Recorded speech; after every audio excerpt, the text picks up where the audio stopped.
শুভ স্বাধীনতা দিবস উপলক্ষে সকল প্রিয় দর্শক বন্ধুদেরকে অগ্রিম শুভেচ্ছা জানাই এবং রিমু মিঠাই এডুকেশন ক্লাসের চ্যানেলে সকলকে স্বাগত জানিয়ে ছোটদের ভালোবাসা বড়দের প্রণাম জানিয়ে আজকের আমার ভিডিওটি শুরু করতে চলেছি। আর কিছুদিনের মধ্যেই আমাদের কাছে কাঙ্ক্ষিত দিনটি উপস্থিত হবে এবং সেই কাঙ্ক্ষিত দিনের কথা মাথায় রেখে আমি তোমাদের কাছে স্বাধীনতা দিবস উপলক্ষে একটি বক্তব্য তোমাদের মধ্যে শেয়ার করলাম এবং বক্তব্যটি দেখার জন্য আমার সকল প্রিয় বন্ধুদের কাছে অনুরোধ রইল।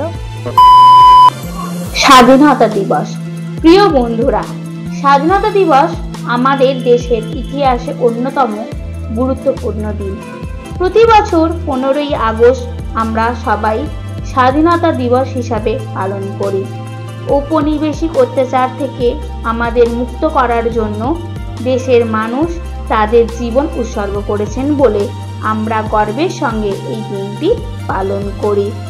এই শুভ দিনে আমরা মহাত্মা গান্ধী, জওহরলাল নেহেরু, সুভাষচন্দ্র বসু এবং অগণিত দূরদর্শী নেতাকে সম্মান জানাই, যারা অদম্য দৃঢ়তা এবং সাহসিকতার সঙ্গে মুক্তিযুদ্ধের নেতৃত্ব দিয়েছিলেন।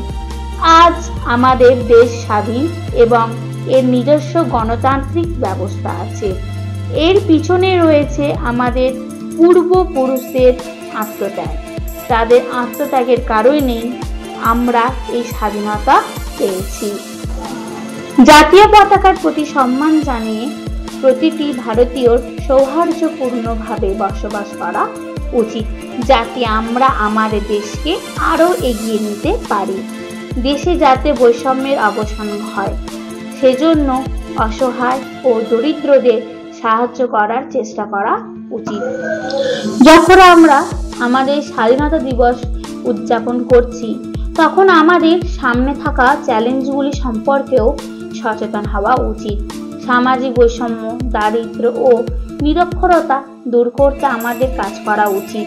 এমত অবস্থায় এই স্বাধীনতা দিবসে আমাদের সকলের অঙ্গীকার করা উচিত যে আমরা সাম্প্রদায়িকতা, দুর্নীতি এবং দেশের শান্তির জন্য ঐক্যবদ্ধভাবে লড়াই করব। এই স্বাধীনতা দিবসে দায়িত্বশীল নাগরিক হিসাবে আসুন আমরা আমাদের প্রিয় দেশকে এগিয়ে নিয়ে যাওয়ার এবং এটিকে গড়ে তোলার জন্য সব ধরনের চেষ্টা করার অঙ্গীকার করি। আজ আমার বক্তব্য এই পর্যন্তই।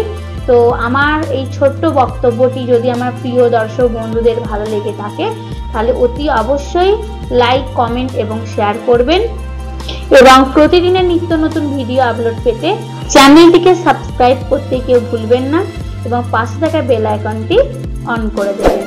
নমস্কার।